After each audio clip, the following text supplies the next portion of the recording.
I would describe Nan as funny, cheeky, a little bit naughty. She always just wanted to be loved. In the last few weeks, she was suffering mentally, emotionally, physically. She was not in a good place. She would like to do for the service. In the final weeks of her life, Lottie Meek's family say the 87-year-old became a shadow of her former self. She had been confined to her room amid a COVID outbreak at Jetta Gardens aged care home south of Brisbane and died after contracting the virus.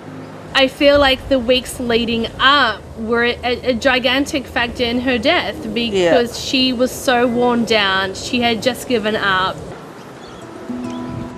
Jetta Gardens has the unenviable title of Queensland's worst aged care home for COVID-related deaths.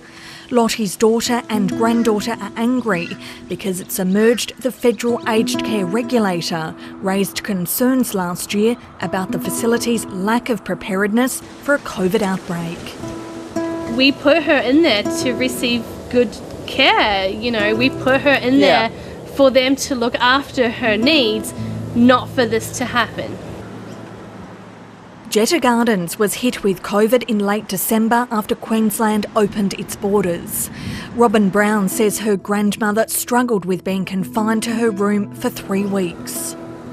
She would call us very upset. She would be crying on the phone and making comments such as, "I don't want to live anymore, please get me out of here, I've had enough." I could hear the caregivers yelling at the residents to get back into their rooms over the phone when I was talking to Mum.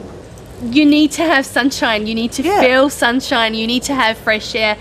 That is all a part of mental and physical health. And when you deprive someone of that, bad things are going to happen. The fact that that was her prison and that's where she had to stay, I think that's a form of torture. I don't think you should be allowed to do that. Lottie's daughter Karen says even before the COVID outbreak, the home appeared overwhelmed by short staffing and a turnover in senior personnel. Mum would be saying to me, "Oh, I wasn't getting showered today. There was only one caregiver amongst all the residents for that wing." Her medication was late? Late. They were stretched to the limit. With cases at the home rising and Lottie's mental health deteriorating, Robin and her mum decided last month to take her out of the facility. The family was told Lottie was positive for COVID the day they moved her. She wasn't vaccinated. Mum was a bit worried about getting vaccinated because of her age and things like that. Neither the home nor the health department would disclose how many residents weren't vaccinated.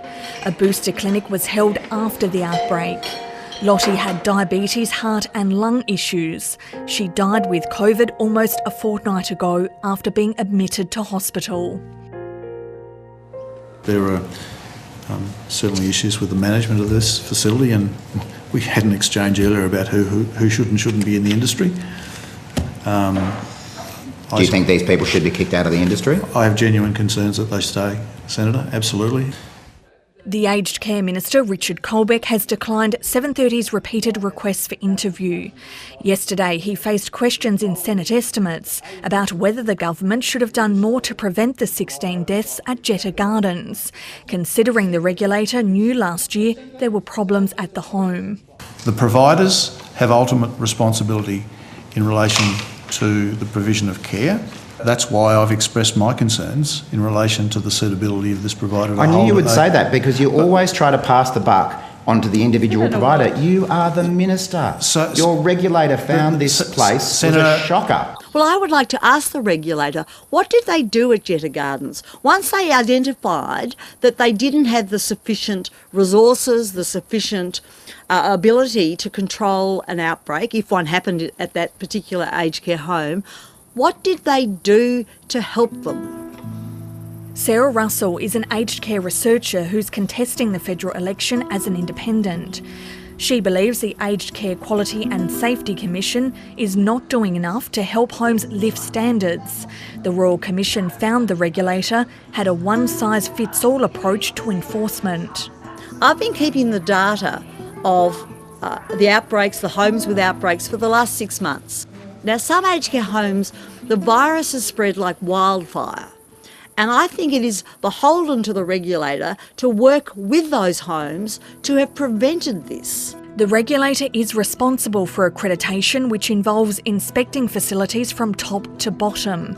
But 730 has learned 817 homes currently have their audits postponed because of the pandemic. Certainly we cannot undertake any site audits where there has been an exposure or an outbreak in a service. Doesn't that just mean that poor practices and really unsafe practices can actually continue? No, Senator, absolutely not. The fact that we have had to delay some site audits does not in one way affect our ability to oversee the quality and safety of care at that site.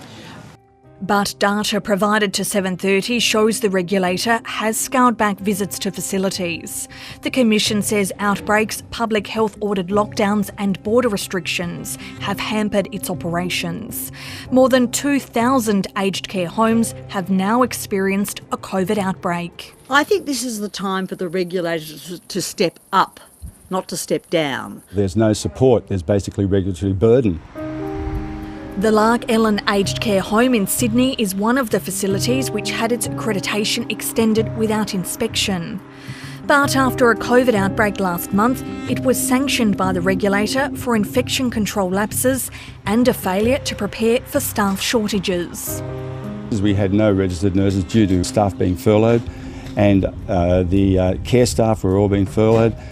The regulator's response in these circumstances has not been supportive, it's been punitive. Are you just making excuses for poor performance?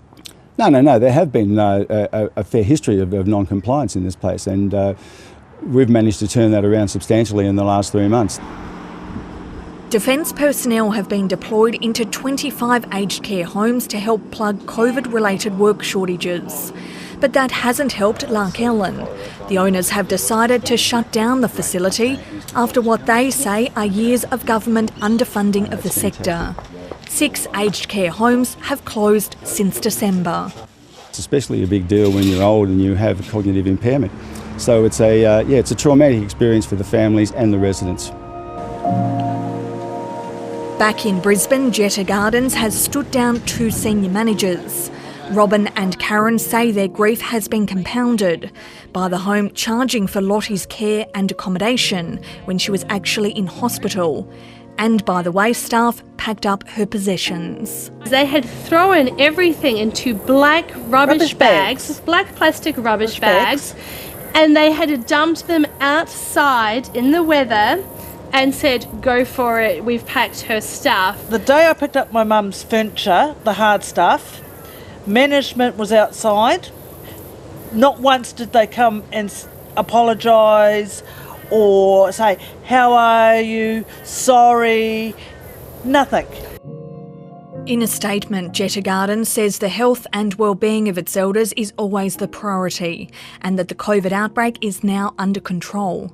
The facility says as it is being investigated by the regulator, it cannot comment on specific matters related to outbreak management. After being approached by 730, the CEO of Jetta Gardens today phoned Lottie's family and apologises unreservedly for any distress caused. I guess, it's very easy for the rest home and government to go, it's just another death, or she wasn't vaccinated, so what do you expect? I love you with all my heart and soul. This is never going to be okay.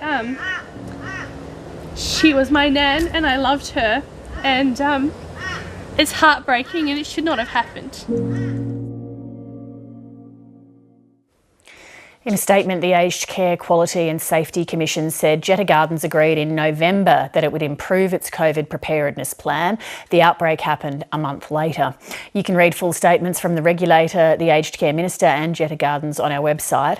And if that story's raised any issues for you can call Lifeline on 13 11 14 or Beyond Blue on 1300 22 46 36. We're also investigating home care packages. If you have a story to share, contact 7.30@abc.net.au.